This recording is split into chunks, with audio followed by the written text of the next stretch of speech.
रात का समय था। तेज बारिश हो रही थी और आसमान में बिजली कड़क रही थी। एक छोटा सा गांव था जहां एक पुरानी हवेली खड़ी थी। हवेली के दरवाजे पर एक थका मांदा मुसाफिर राजेश दस्तक देता है। उसका चेहरा थका हुआ और पसीने से भीगा हुआ था। वह हवेली के अंदर जाने की इजाजत मांगता है। हवेली का मालिक, एक वृद्ध आदमी, राजेश को अंदर बुलाता है। हवेली के अंदर अजीब सी खामोशी और ठंडक थी। दीवारों पर पुरानी तस्वीरें टंगी हुई थीं और छत से एक पुराना झूमर लटक रहा था।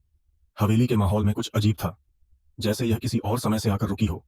राजेश हवेली के एक कमरे में रुकता है। रात का वक्त था और अचानक उसे एक लड़की की हंसी सुनाई देती है।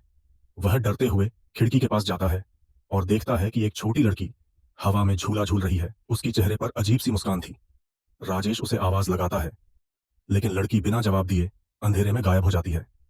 वह हैरान और डर के साथ खिड़की से बाहर देखता रहता है, लेकिन लड़की अब दिखाई नहीं देती। अगली सुबह राजेश हवेली के मालिक से पूछता है कि क्या वह आवाज सुन सकता है। हवेली का मालिक पहले चुप रहता है, फिर वह बताता है कि पहले यहां एक परिवार रहता था, लेकिन एक भयानक हादसे में उनका निधन हो गया था। वह लड़की उसी परिवार की छोटी बेटी थी। राजेश सच्चाई जानने के लिए हवेली के पीछे जाता है। वहां उसे एक पुराना झूला मिलता है जो अब भी हिल रहा था, जैसे कोई अभी भी उस पर बैठा हो। राजेश रात के समय उस लड़की की आवाज का पीछा करता है और हवेली के एक पुराने कक्ष में पहुंचता है। वहां उसे एक पुराना पत्र मिलता है जो उस लड़की के पिता ने लिखा था। पत्र में लिखा था कि उन्होंने एक शाप से बचने के लिए कुछ गलत किया था, जो उनके परिवार के लिए एक बड़ी दुर्घटना बन गया था।